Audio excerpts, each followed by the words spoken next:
Здравей и добре дошъл в едно пространство, в което да се насочиш навътре към себе си. Време единствено и само за теб.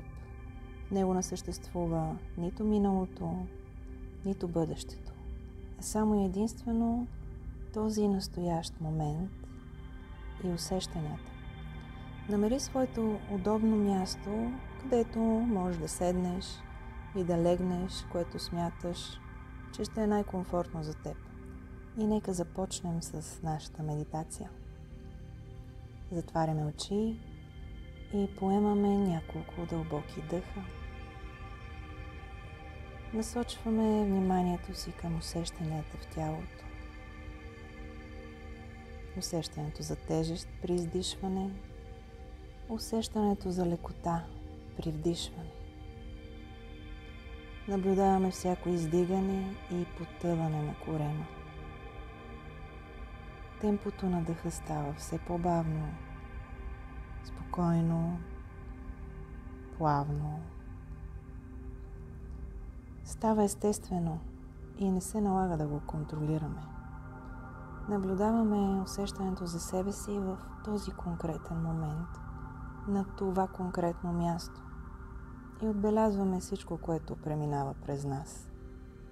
Отбелязваме всяка мисъл или чувство и ги оставяме да отлетят, за да се фокусираме отново към себе си и усещанията за настоящия момент, за тук и сега. Присъстваме напълно тук и сега, отваряйки всичките си сетива. Минаваме мислено през тялото си, от стъпалата до върха на главата. Отпускаме всяка една част от себе си. Минаваме през пръстите на краката, стъпалата, глезените, пръстци, колене и бедра. Отпускаме седалището, слабините, кръста и корема, гърба и гърдите. Отпускаме сърцето, пръстите на ръцете, длани, китки, предмишници, лакти, мишници, рамене. Отпускаме шията, челюстта, кожата на лицето и скулите, веждите, челото, очите. Отпускаме цялата глава. Отпускаме мозъка. Отпускаме цялото тяло. Цялото тяло е напълно отпуснато. И оставаме за миг в този момент на абсолютно безвремие. Момент, в който просто присъстваме. Момент, в който просто съществуваме и сме себе си. А сега се пренеси мислено на едно място, което ти носи комфорт, усещане за сигурност и защита. Това може да е реално място или такова, което съществува само във въображението ти. Каквото и да е, представи си го в детайли. Как изглежда? Светло ли е? Какъв е аромата там? Долавяш ли звуци? Има ли някой с теб?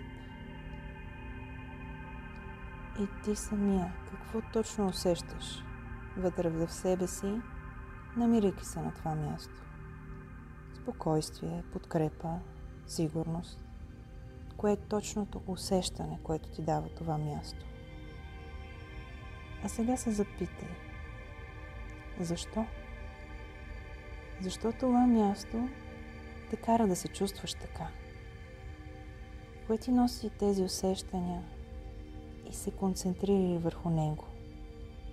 Може да е човек, може да е спомен, предмет, дори пода под тебе. Кое е? Не ограничавай съзнанието си да търси някаква логика в картините, които виждаш. Остави ги естествено да се появяват. Дай си малко време. за да видиш какво ще излезе от подсъзнанието, когато не контролираш всичко. А сега си представи, че точно това нещо, в което намираш този комфорт и спокойствие, и сигурност, и защита, изведнъж изчезва. Няма го. Какво се случва? Какво се появява? Изпитваш ли страх и несигурност? Какво ще направиш? Но каквото и да правиш, не го търси. Не то ти дава сигурност и стабилност. Не то ти дава сила и смелост. То не е част от теб. А може би е част от пътя ти, който понякога сменя посоката и те отвежда към нещо непознато. Може би те отвежда към нещо, което е подобно, но се случва по нов начин. Понякога това, което ни носи най-голяма сигурност, е и най-голямото ни ограничение. Нещо, в което се вкопчваме, основен фокус и не виждаме около него и всичко бледнее. А може картинката отстрани да е много по-красива, вдъхновяваща и с потенциал за развитие. Понякога това, към което сме се привързани, ни дърпа назад и не ни позволява да видим света във всичките му нюанси. Понякога трябва да пуснем, да се изгубим, да се изплашим и после да намерим смелост, за да открием отново себе си. Самото пускане е вече проявата на тази смелост. А сега отново си задай въпроса. Какво ще направиш? Какво ще се случи? Може би най-големият ти страх в момента се реализира в въображението ти. Какво ще стане? И наистина ли е толкова страшно, колкото изглежда? Може би като минем през него тук, във въображението, вече ще сме преодолели страховете си. Така че винаги можеш да се връщаш към тази визуализация, за да трупаш опит, сила и смелост да избираш новото. Смелост да пускаш това, което тежи или няма повече място в живота ти. И като за финал си повтори на ум с пълно убеждение следните твърдения. Страховете ми нямат власт над мен и имам силата да ги надскачам. Пускам с увереност и спокойствие това, което ми пречи по пътя напред. Уважавам и ценя корените, историята си и предишния си опит и съм устремен към бъдеще с нови, различни и непознати възможности. Полезен съм първо за себе си и така съм полезен за всички останали. Доверявам се на Вселената и чудесата, които ми е подготвила. Доверявам се на себе си. Вярвам, че мога да творя живота си и всичко, което се случва, е най-доброто за мен. Остани за миг в тези утвърждения.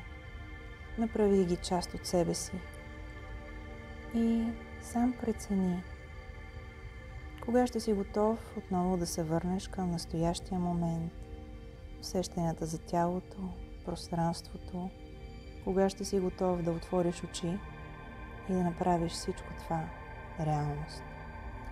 А аз ти благодаря за доверието. И оставам на разположение да те напътствам с гласа си винаги, когато имаш нужда от това. До скоро!